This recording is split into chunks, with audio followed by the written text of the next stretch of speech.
Sudah.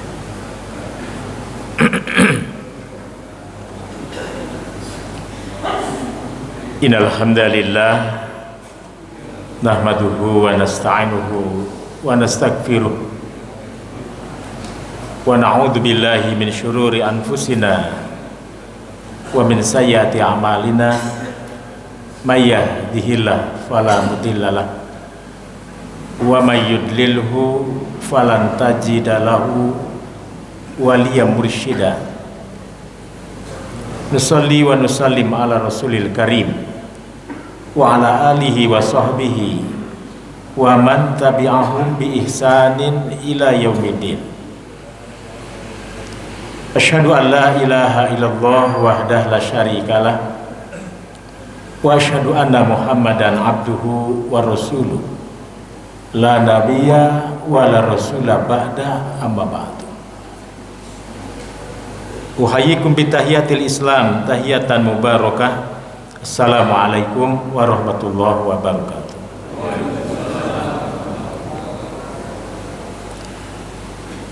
Ikhwani fiddin azakumullah. Alhamdulillah saya bisa nyelang terlebih dulu dari arena kongres yang tengah diselenggarakan sejak hari Jumat, Sabtu, Ahad hingga malam Senin. Kongres umat Islam yang ke-8, di mana Kongres umat Islam ini sudah digagas sejak tahun 1930-an, artinya sebelum kemerdekaan. Dan tokoh-tokoh kita, ulama-ulama kita terdahulu sudah memiliki kesadaran yang sangat tinggi tentang pentingnya kebersamaan dalam merespon segala bentuk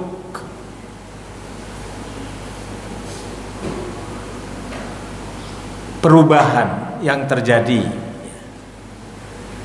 sehingga kesepakatan demi kesepakatan yang diambil paling tidak ada hal-hal yang bisa bersama, walaupun ada beberapa hal yang tidak bisa dilakukan secara bersama-sama.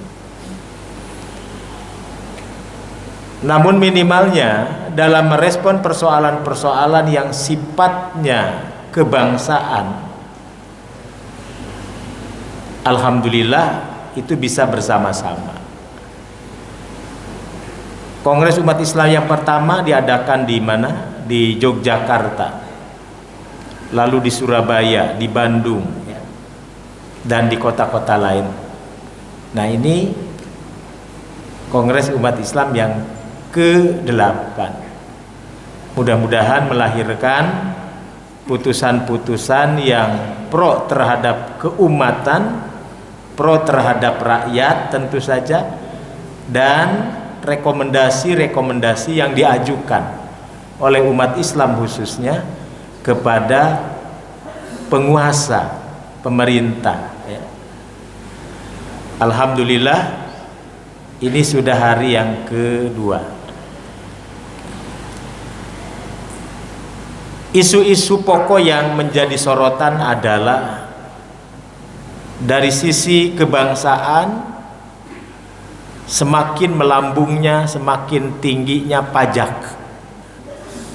Ini menjadi pembicaraan yang sangat kuat dan didorong dengan fatwa-fatwa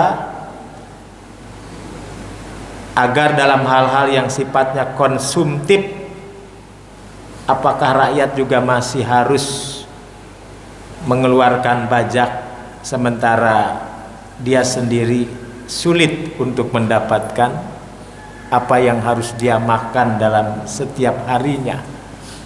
Bagi orang-orang tertentu mungkin tidak terasa, tapi bagi sebagian ini sangat berasa sekali. Yang kedua, kemungkaran-kemungkaran yang semakin masif tidak bisa dihadapi oleh pribadi-pribadi,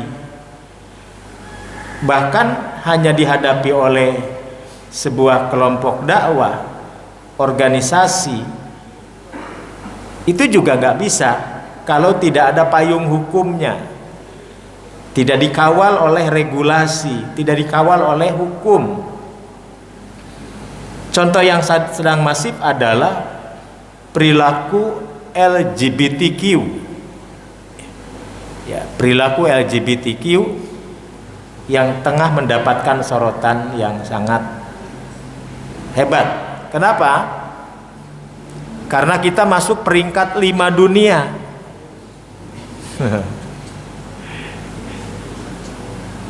Kemudian kesulitan ekonomi yang semakin dirasakan juga membuat praktek-praktek judol dan pinjol makin merajalela. Dan lagi-lagi kita masuk ranking lagi. Jadi kita ini masuk ranking dalam beberapa hal yang sangat luar biasa beratnya. Pinjol, judolnya ranking, ya. LGBT-nya ranking, korupsinya ranking, ya. Nah, termasuk tingkat perceraian kita di tanah air hampir di beberapa provinsi meningkat juga. Lalu siapa yang mau disalahkan? Ya. Jadi ini bukan waktunya untuk salah-salahan, waktunya untuk semua pihak merenung apakah setiap pribadi, kelompok, atau elit kekuasaan sudah memerankan dirinya untuk menunaikan tugasnya dengan baik atau belum. Paling tidak kita kembali kepada pribadi-pribadi kita. Nah, ini menjadi agenda, jadi sederet agenda sangat banyak sekali. Ya, mudah-mudahan menghasilkan putusan-putusan yang tentu saja bermanfaat. Iwarifidin azakumullah, tentu tidak semua putusan itu bisa jadi melegakan semua orang, tapi paling tidak sebagai kontribusi bentuk perhatian para ulama, para cendekia yang sadar akan kondisi dirinya dan sadar akan keadaan yang terjadi. Ini memang menjadi sebuah hal yang tidak bisa diabaikan. Nah, karena itu alhamdulillah saya ikut terundang untuk ikut dalam perhelatan kongres ini. Nah, termasuk sudah hampir 5 pertemuan kita sedang menggodok rumusan rancangan undang-undang LGBTQ plus. Nah, jadi kadang ada tambahan. Karena semakin banyak variasinya, awalnya LGBT, nah, sekarang ada tambahannya Q, ada lagi variasinya Q terus. Nah, artinya apa? Makin masif, gitu ya. Makin masif. Kalau dulu cemburu itu ya beda jenis, sekarang ini cemburu itu sesama jenis. Suami istri bisa jadi di rumah memang hubungan suami istri, tapi di luar rumah punya pasangan yang lain. Nah, kalau pasangan yang dimaksud adalah pasangan yang memang bukan sejenis, orang bisa memahami. Nah, ini pasangannya lebih dahsyat, sejenis. Ya. Dan ini sudah mulai marak.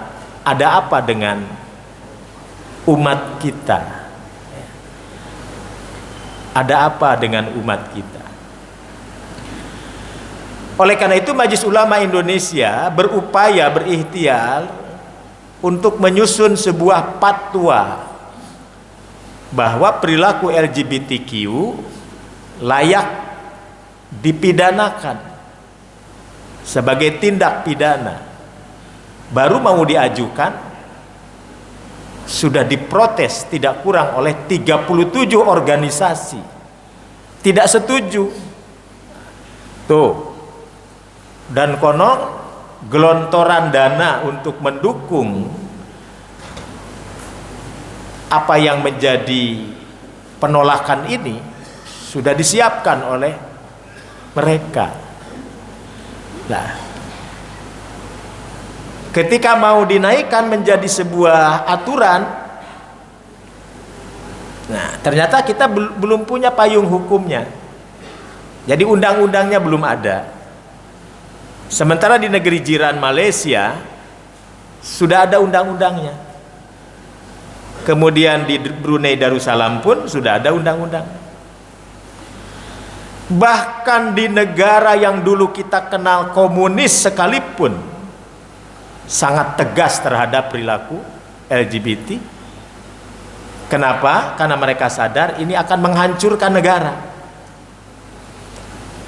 Ya, kita masih punya modal bahwa ada kepres yang menyebutkan sebagaimana yang mungkin viral di media bahwa perilaku LGBT merupakan masuk dalam kejahatan seperti halnya perang juga, walaupun perang yang sifatnya non militer, artinya bisa merusak keberadaan bangsa. Nah, harus diatur. Karena undang-undangnya belum ada, kita akan ditanya apa haknya kita menggugat kalau memang undang-undangnya belum ada. Nah, maka didorong supaya rancangan undang-undang itu segera muncul. Maka dibuatlah tim rancangan undang-undang untuk bisa diajukan ke DPR. Alhamdulillah penyusunan naskah akademik sudah selesai oleh tim dan kami pun ikut terlibat dalam penyusunan naskah akademik ini untuk bisa diajukan, mungkin bisa diterima di Prolegnas, Badan Legislasi Nasional, lalu nanti dibincang dan kita siapkan argumen. Kenapa? Karena bukan hal yang mustahil, banyak juga yang menghadang nanti ya. Nah, kalau sudah ketok palu berarti sudah jadi putusan, berarti punya payung hukum ya, payung hukum. Jangan sampai nanti masyarakat bergerak sendiri-sendiri seperti yang terjadi di Bogor hari ini, sudah mulai kejar-kejaran. Nah ini gak bagus juga, artinya kalau sampai masyarakat bertindak sendiri dengan caranya sendiri. Nah, kenapa? Karena Islam juga sangat menghargai etika, tata cara, tata krama, bagaimana seharusnya, bagaimana yang terbaik. Karena Allah juga ciptakan anak manusia memang berbeda-beda juga. Secara psikologi memang ada yang secara bawaan saudara atau anak cucu kita yang memang Allah takdirkan ya, mungkin dalam istilah medisnya apa? Sel kelelakiannya lebih muncul pada dia seorang perempuan, atau seorang perempuan yang lebih menunjukkan laki-laki menunjukkan keperempuanannya. Kalau itu hanya sebatas sifat bawaan, yang menjadi persoalan itu bukan sifat yang tidak seharusnya muncul lalu dijadikan sebuah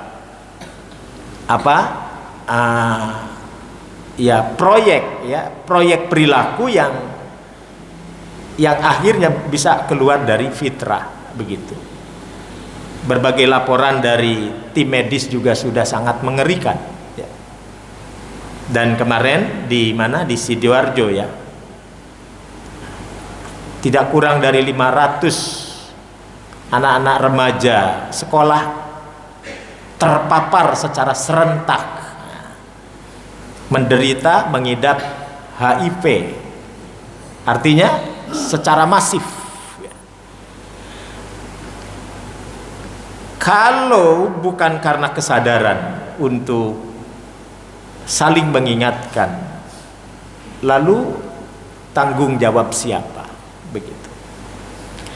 Baik, Ikhwani Fillah azakumullah, itu sekilas info karena saya menyelang dulu kemari karena merasa bahwa ada amanah yang harus ditunaikan, yakni kajian subuh, ya.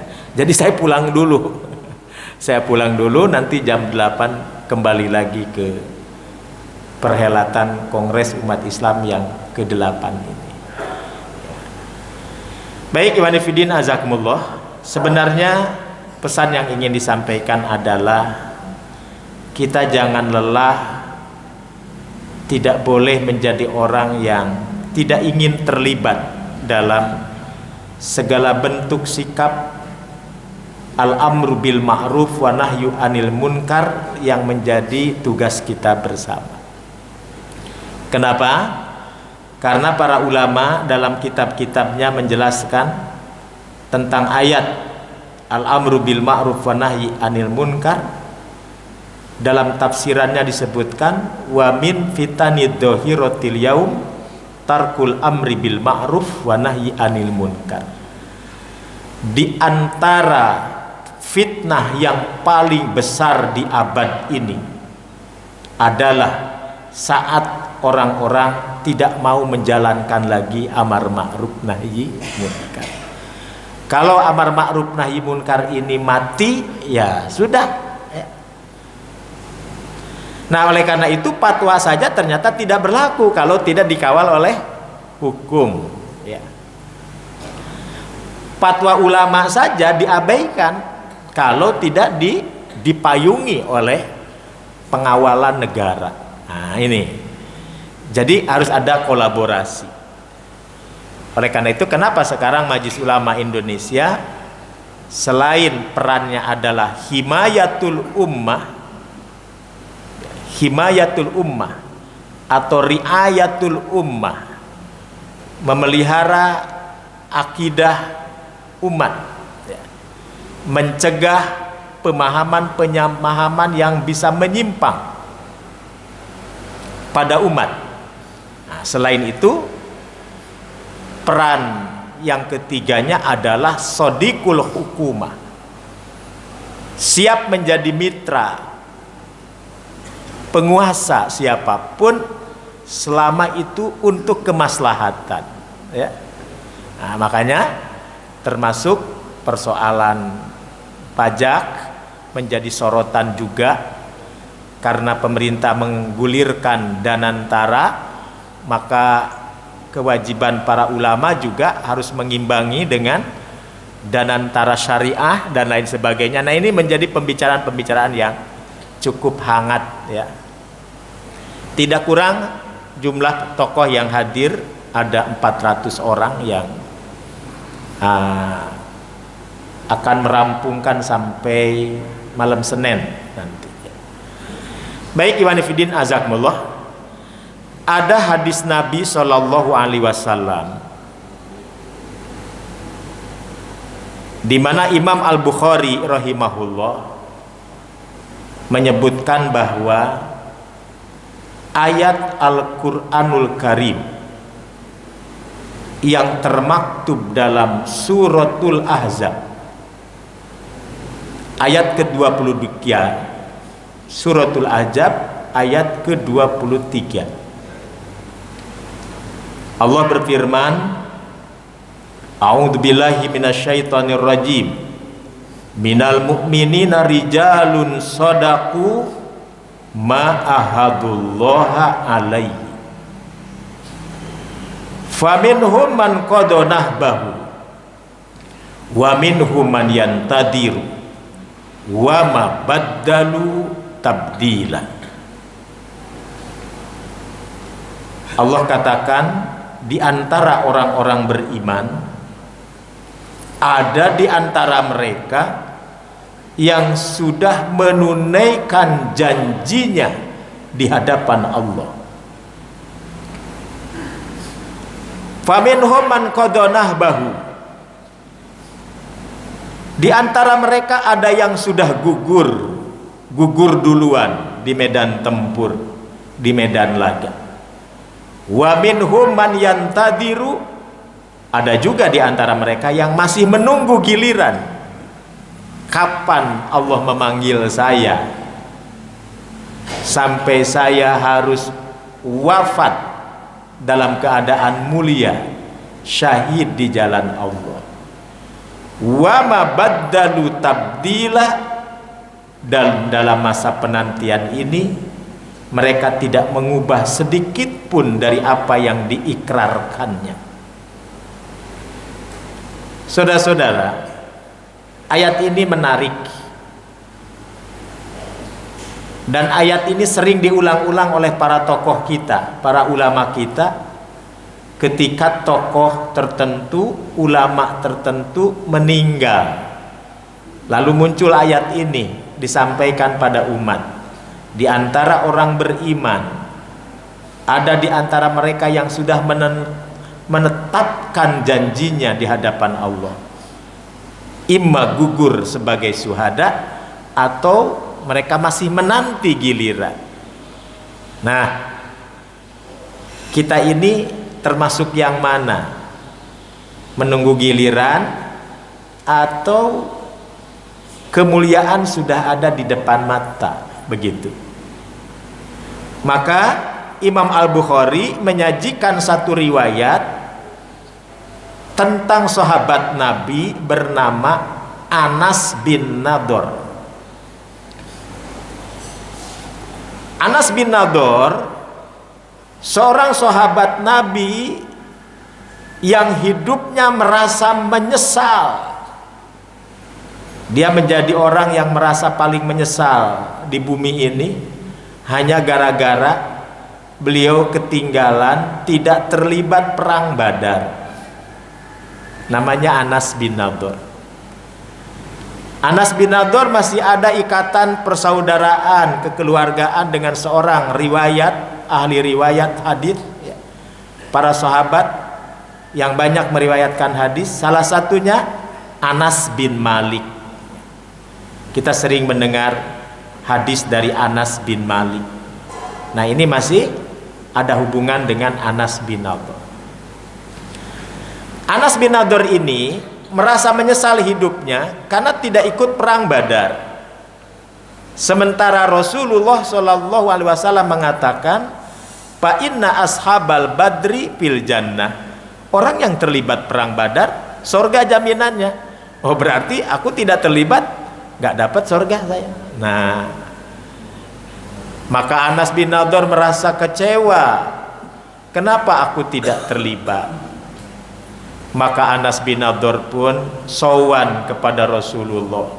Ya Rasulullah, aku menjadi sangat kecewa karena aku tidak ikut perang Badar.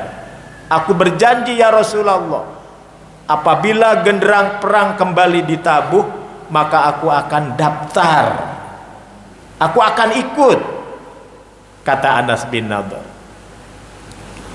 Maka tak lama kemudian genderang perang pun ditabuh. Di saat orang-orang kafir Quraisy ingin menuntut balas karena kekalahan perang Badar. Perang Badar kaum muslimin menang walaupun jumlahnya sangat sedikit. Di perang Uhud kaum muslimin menderita kekalahan. Nah, yang jadi persoalan bukan soal kalah dan menangnya, tapi apa yang menyebabkan menang dan apa yang menyebabkan kalah. Waktu perang Badar kaum mukminin begitu sangat taatnya kepada Rasulullah SAW. Mereka tidak tergiur dengan urusan dunia. Mereka tidak terpalingkan konsentrasi mereka sehingga izzah dan girah kaum muslimin begitu sangat kuat.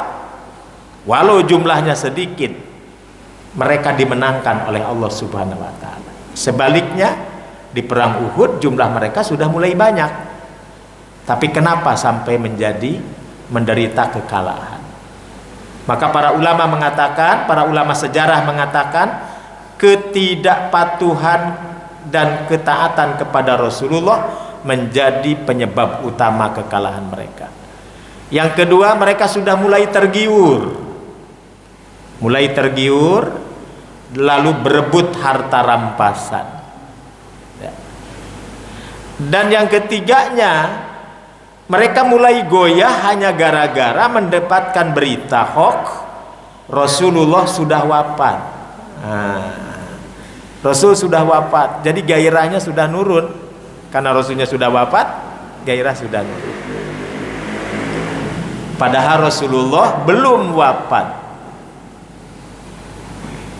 Waktu terjadi kecamuk perang Uhud, ada seorang sahabat yang mukanya mirip dengan Rasulullah, namanya Mus'ab bin Umair. Jadi saat sahabat Mus'ab bin Umair gugur, sekilas orang memahami bahwa itu Rasulullah yang sudah wafat. Maka berita wafatnya Rasul pun berkembang di kalangan para sahabat, yang membuat sebagian para sahabat goncang ya,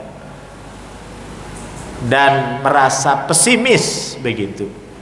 Nah, Anas bin Nadhr yang memang sudah berjanji di hadapan Nabi, kalau genderang perang ditabuh maka aku akan terlibat. Beliau pun sudah memakai pakaian khususnya, mengambil pedangnya, lalu bergegas berjalan cepat menuju lembah Uhud. Di perjalanan, Anas bin Nadhr berjumpa dengan seorang sahabat namanya Sa'ad bin Mu'ad. Sa'ad bin Mu'ad penasaran, ada apa gerangan wahai Anas bin Nadhr? Anda hendak kemana? Dijawab oleh Anas bin Nadhr, aku sudah tidak sabar lagi. Aroma wangi sorga sudah tercium di lembah Uhud. Itu jawaban Anas bin Nadhr. Aku sudah tidak sabar. Aroma wangi sorga sudah tercium dari jauh di lembah Uhud. Aku ingin berangkat ke Uhud, berjuang bersama Rasulullah Sallallahu Alaihi Wasallam.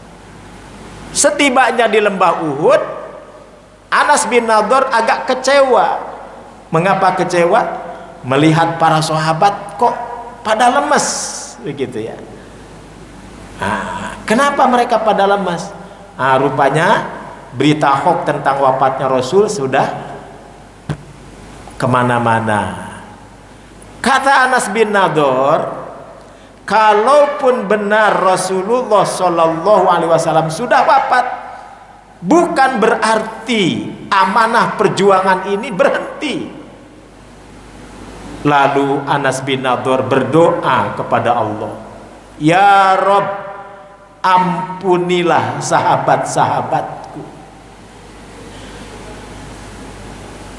Ya Rob, saksikanlah, aku akan memberikan contoh kepada mereka bagaimana aku memainkan pedang menghadapi musuh-musuh agama ini, kata Anas bin Nadhr.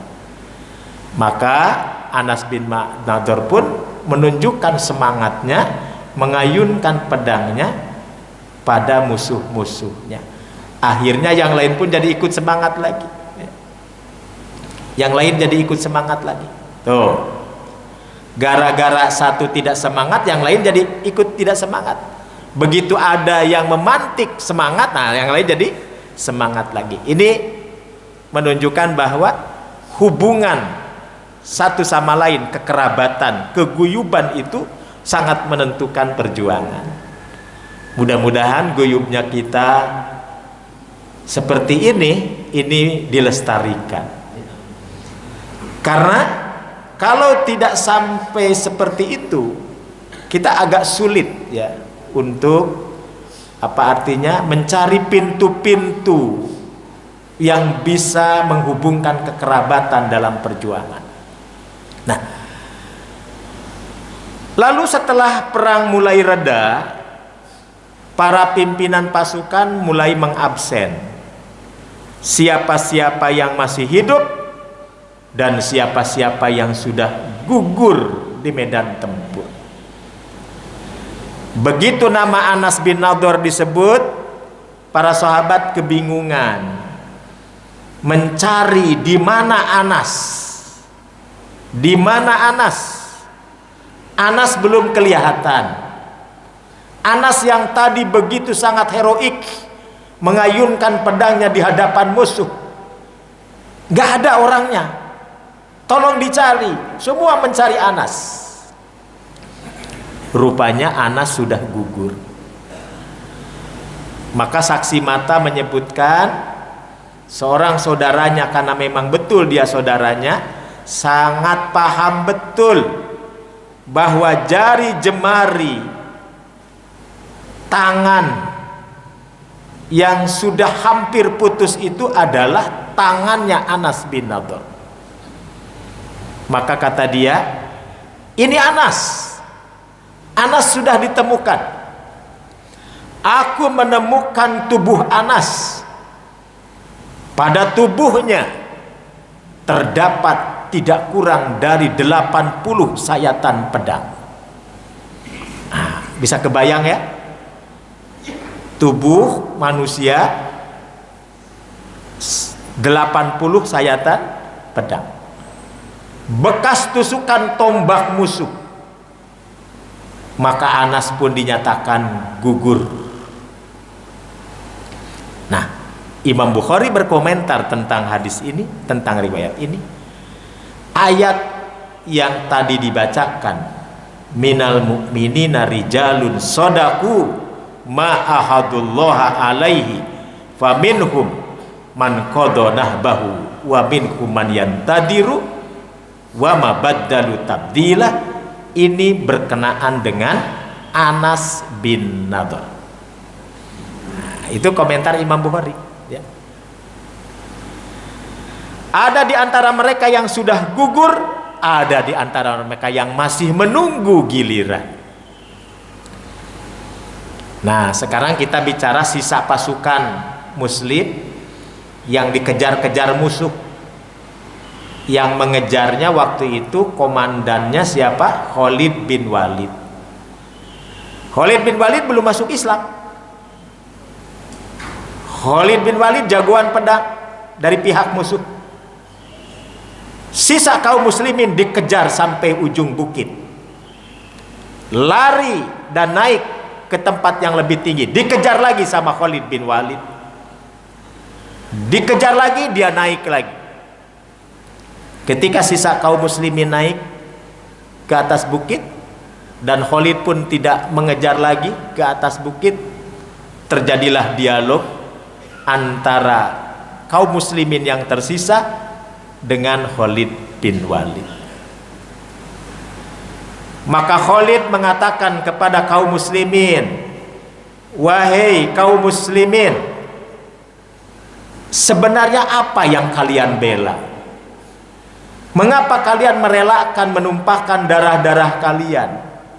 Untuk siapa dan untuk apa? Sampai-sampai kalian harus bela-belain menumpahkan darah, berperang seperti ini.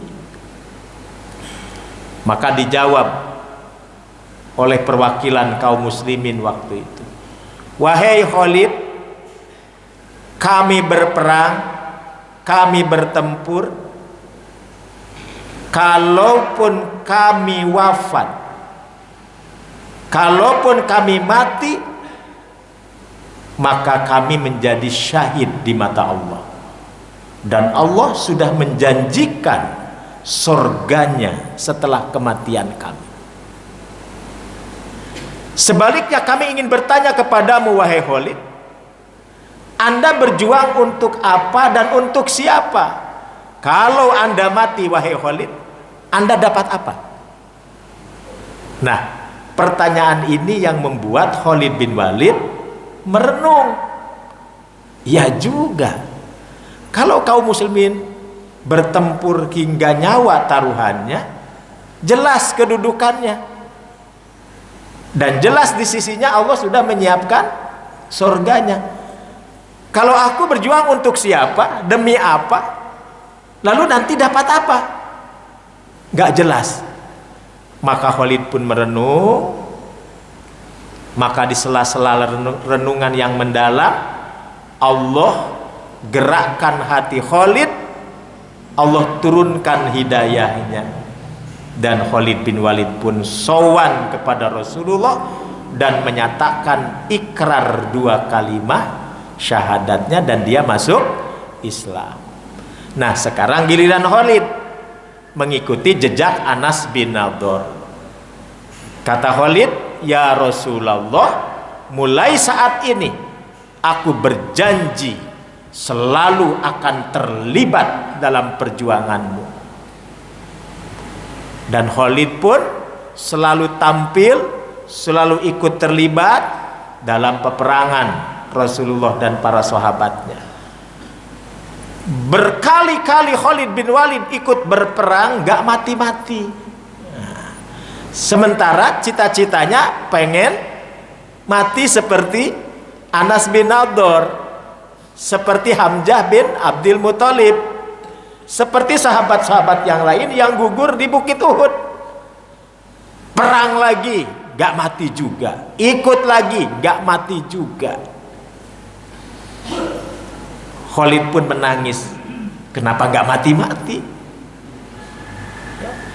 Lalu beda Khalid dengan Anas.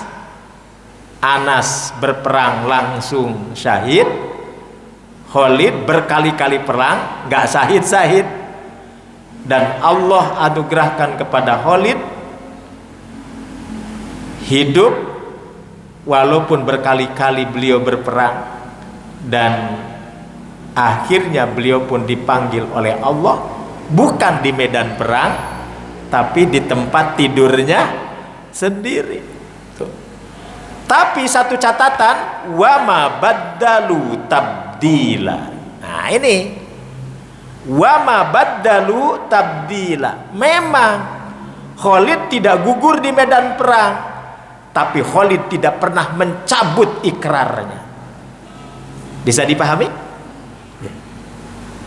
Wa ma baddalu tabdila. Maka ada seorang ulama menulis kitab judulnya wa ma baddalu tabdila. Kitab judulnya wa ma baddalu tabdila. Mereka orang-orang yang tidak mengubah pendiriannya. Nah ini berarti termasuk Khalid tadi. Iwan Fidin azakumullah, apa pesan yang ingin kita ambil, kebaikan apa dari riwayat yang sahih ini? Karena Imam Bukhari yang menceritakan langsung. Pesan dari riwayat ini adalah jangan pernah lelah berjuang. Selalu ingin terlibat dalam bentuk perjuangan apapun semampu yang kita bisa. Harus merasa rugi ketika kita tidak ikut terlibat dalam perjuangan apapun bentuknya, semampu yang kita bisa.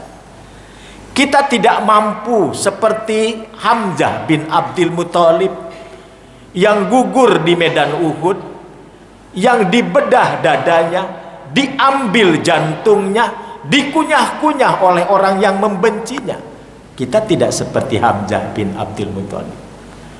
Kita pun tidak seperti Anas bin Nadhr yang sampai akhir hidupnya 80 sayatan pedang ada dalam tubuhnya. Kita tidak seperti Anas bin Nadhr. Kita juga tidak seperti Khalid bin Walid. Lalu apa yang bisa kita perjuangkan untuk agama ini? Lakukan apa yang mampu kita lakukan.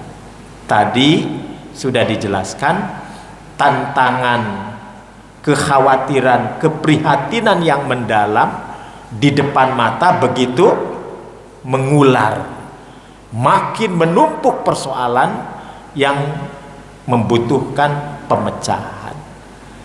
Nah ini, kalau bukan kita siapa lagi? Tidak mungkin kita ikut kongres semuanya. Tidak mungkin kita ikut mengeluarkan fatwa semuanya. Tidak mungkin kita ikut andi langsung semuanya. tapi kita punya peran yang signifikan yang bisa kita lakukan. Umat terus dibina, umat terus diajak, umat terus diserukan untuk guyub, saling mengingatkan satu sama lain seperti ini. Kalau bukan itu yang kita tempuh, tentu kehancuran semakin merajalela. Nah, inilah barangkali hikmah yang bisa kita ambil.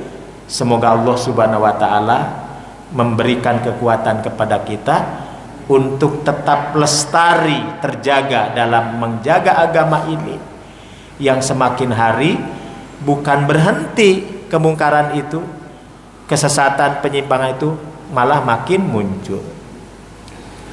Mama Gupron sudah mulai tidak terdengar, walaupun kalau dibuka heboh lagi. Sekarang muncul yang baru, namanya Bagong Mogok. Pengikutnya ada. Kok orang bisa-bisanya ya? Ini lagi rame nih, Bagong Mogok. Pernah dengar? Kemudian ada lagi Islam 4S. Jadi orang menafsir-nafsir agama ya. Orang menafsir-nafsir agama, dan itu banyak saja pengikutnya ya, gitu. Jadi di tengah-tengah moralitas yang jatuh, pemahaman yang ngambang, ekonomi yang sulit, situasi kondisi carut-marut politik yang terus terjadi. Nah, yang begini-begini aman karena tidak ada regulasi yang bisa menjerat gitu. Semua abai. Nah, maka lolos.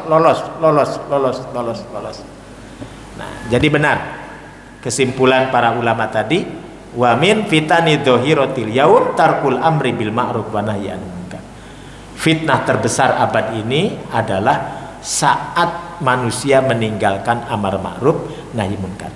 Kita tidak bicara dajjal dulu, induknya kejahatan akhir zaman, apalagi kalau itu sudah muncul. Ini belum ke sana, belum. Yang Nabi gambarkan hidup dalam sehari sama dengan hidup seperti dalam 1 tahun. Nah, itu belum ya, belum. Dan menuju ke situ umat akan merasakan hal-hal yang ujian-ujian yang mendera dengan seperti tadi. Artinya hanya mereka orang-orang yang bertahan dalam iman dan ketakwaan kepada Allah yang akan selamat dan diselamatkan Allah Subhanahu wa taala. Baik, Iwan Fillah azakumullah.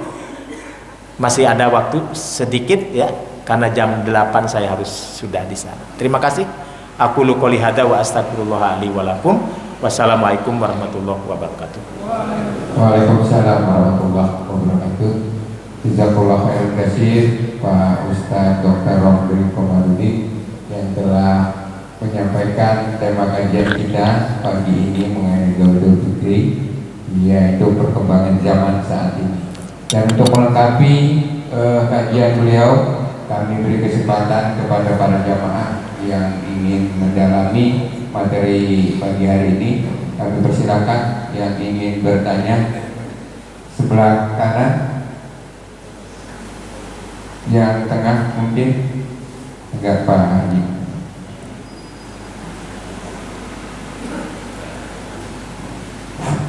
Assalamualaikum warahmatullahi wabarakatuh. Assalamualaikum. Cita-cita kita standar ini kira-kira seperti minimal tadi, apa sih standar yang kita capai supaya kita lebih mantap menghadapi kematian? Itu ada. Terima kasih. Assalamualaikum warahmatullahi wabarakatuh. Baik. Tadi Al-Quran memberikan tawaran dua ya, gugur jadi syuhada atau menanti kematian itu sendiri. Dan saat penantian tersebut wama baddalu tabdila, dia tidak mengubah apa yang menjadi cita-cita besarnya itu. Walaupun standar kita beda dengan standar para sahabat. Kalau sahabat standarnya cinta kematian. Kalau kita cinta hidup, cinta mati. Nah, cinta hidup. Kita tidak bisa membohongi diri. Iman kita tidak seperti Hamzah bin Abdul Muthalib. Iman kita tidak seperti Anas bin Nadhr. Iman kita tidak sederajat dengan Khalid ibnul Walid. Itulah yang membuat mereka mendapatkan gelar di sisi Allah sabiqun bil khairat. Ya, sabiqun bil khairat. Mereka menjadi ahli waris Quran terbaik, kata Allah. Summa aurasnal kitabal ladzi nastofaina min ibadina faminhum dzalimun li nafsihi wa minhum muqtasid wa minhum sabiqun bil khairat. Kami wariskan Alkitab ini kepada orang pilihan kami, kata Allah. Di antara mereka ada 3 golongan. Golongan yang dolim terhadap dirinya, golongan biasa-biasa saja, dan mereka ada pula golongan yang tidak pernah merasa puas dengan amal yang ada. Nah, para sahabat, para tabi'in, para tabi'ut tabi'in, posisi terakhir. Mereka adalah golongan manusia yang tidak pernah merasa puas dengan amal yang mereka lakukan. Apakah kita termasuk yang dolim terhadap diri kita, kata Allah? Mari kita lihat standarnya. Imam Ibnu Katsir ketika menafsirkan ayat ini, beliau mengatakan dalam tafsirnya, siapakah generasi manusia yang dolim terhadap dirinya? Kata Imam Ibnu Katsir, mereka yang benar-benar abai terhadap aturan Allah. Benar-benar abai terhadap aturan Allah. Jangankan perkara sunnah, jangankan perkara yang dicintai Rasulullah, yang nyata-nyata wajib pun ditinggalkan. Nah, ini kata Imam Ibnu Katsir, inilah golongan dolimun li nafsi. Tapi ada di antara mereka golongan pertengahan, muqtasidun.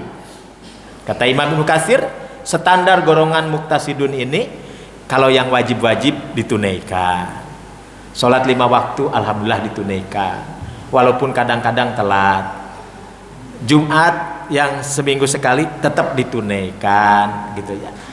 Tapi kalau merutinkan tilawah Quran belum, merutinkan sunnah yang dia yakini bahwa ini adalah sunnah Nabi belum, bangun malam masih susah gitu.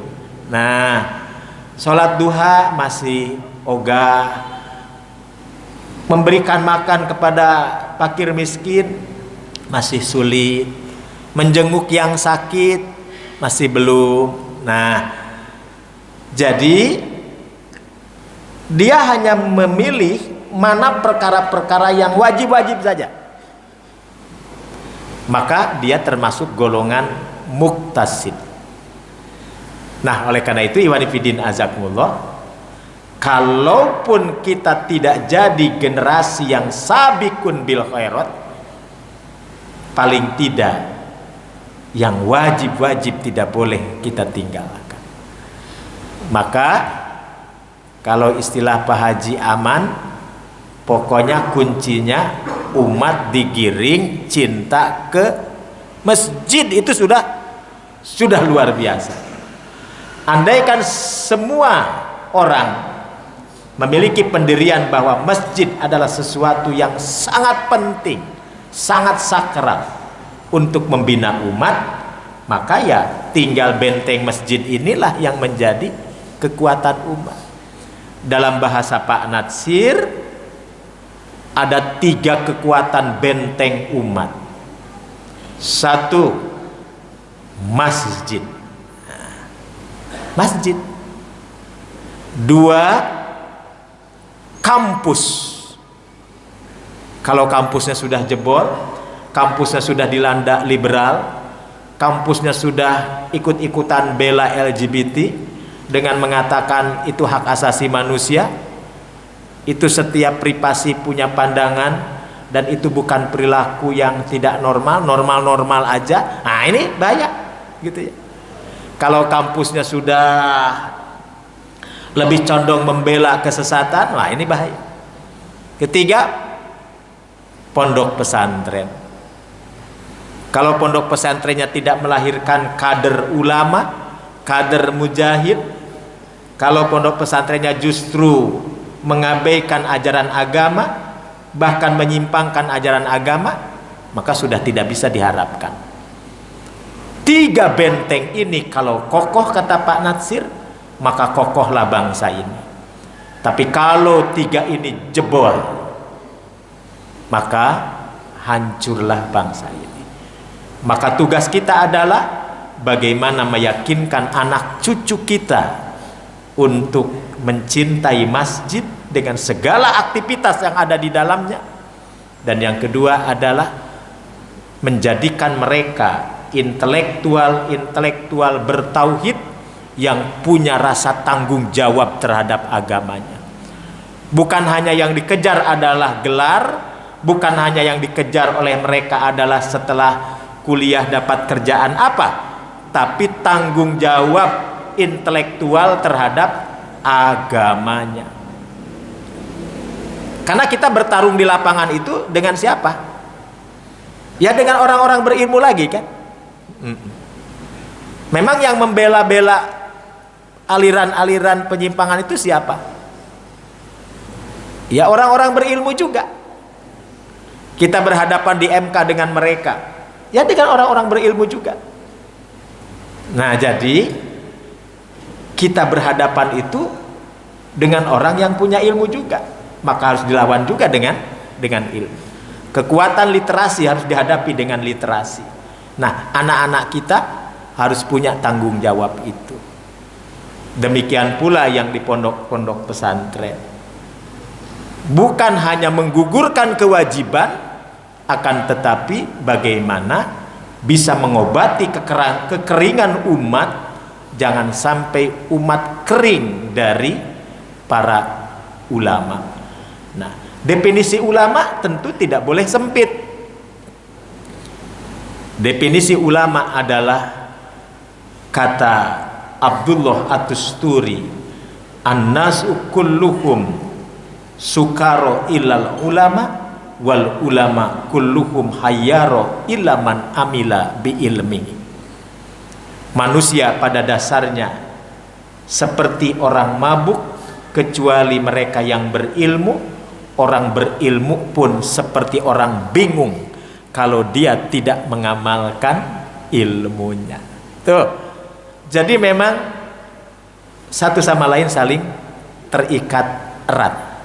Tinggal kita memposisikan di mana posisi kita dan apa peran yang bisa kita lakukan. Tentu saja paling tidak buat diri kita, buat anak cucu, keluarga, dan handai tolan.